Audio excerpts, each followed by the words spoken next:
5 বছর পর আজকে আমি আমার এক্সের সাথে দেখা করতে যাব। জানি না তোমরা ব্যাপারটা কিভাবে নেবে, কিন্তু আমি ভীষণ এক্সাইটেড।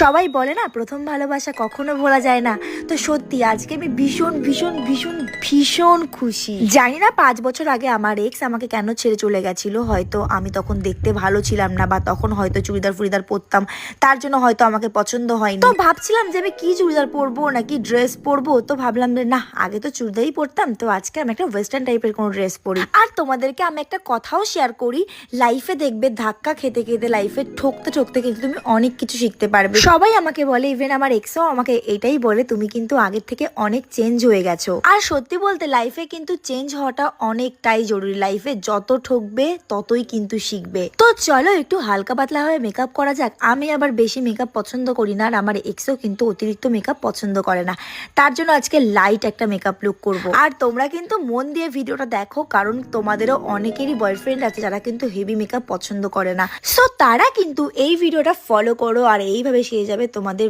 বয়ফ্রেন্ড বা এক্স কিন্তু দেখে একদম ফিদা হয়ে যাবে। ফার্স্টে ফেসটা ক্লিন করে আমি টোনার লাগিয়ে নিয়েছি গুড ভাইবসের, তারপর আমি লাগিয়ে নিয়েছি সেটাফিলের ময়শ্চারাইজার লোশন, দেন আমি লাগিয়ে নিয়েছি সুইস বিউটির একটা মেকআপ বেস প্রাইমার। আর এখন যেহেতু শীতকাল পড়ে গেছে, তার জন্য আমি একটু অয়েলি টাইপের জিনিসই কিন্তু অ্যাপ্লাই করব। আর শীতের জন্য কিন্তু প্যাকের ফাউন্ডেশনটা বেস্ট। আর সুইস বিউটির মেকআপ বেসের প্রাইমারটা কিন্তু দারুণ, ফেসে অ্যাপ্লাই করার পর ফেসটা এত সুন্দর গ্লো করে কি বলবো।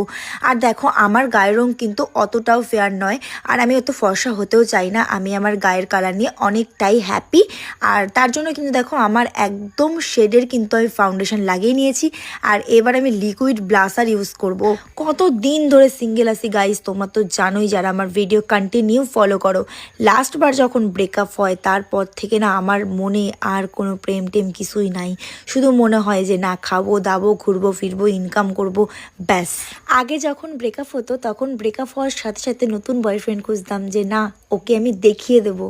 আর এখন ব্রেকআপ হওয়ার পর না একা থাকতেই ভালো লাগে। অনেকেই জিজ্ঞাসা করে কেন তোমার বয়ফ্রেন্ড নেই, কেন তোমার বয়ফ্রেন্ড নেই। তো তাদেরকে আমি একটা কথাই বলি, আর এখনও তোমাদের ভিডিওতে আমি বলছি, দেখবে তুমি একটা মানুষের জন্য তুমি যখন সব কিছু ছেড়ে দেবে, একটা মানুষের কথা সব সময় তুমি শুনে চলবে, তার কথা মতন সব কিছু করবে, দেখবে একটা সময়ের পর সেই মানুষটাই তোমাকে ছেড়ে চলে যাবে, আর তুমি তখন নিচে পড়ে থাকবে। তেমন আমার লাইফে অনেক ভালো ভালো কাজ, অনেক ভালো ভালো জিনিস আমি ছেড়েছি সেই মানুষগুলোর জন্য, কিন্তু লাস্ট ফিনিশিং দেখো সেই মানুষগুলোই কিন্তু আমার লাইফে নেই। কিন্তু আমার কাজ, আমার ড্রিম সব কিছু কিন্তু আমার লাইফ থেকে হারিয়ে গেছে। তার জন্য আমি এখন চেষ্টা করি একা থাকার। আর এদিকে দেখো, দেখা করতে এসে আমার এক্স তো দাঁড়িয়ে আছে আমার জন্য, আর বারবার আমাকে ফোন করছিল, আর আমি বলছিলাম 5 মিনিট 5 মিনিট 5 মিনিট।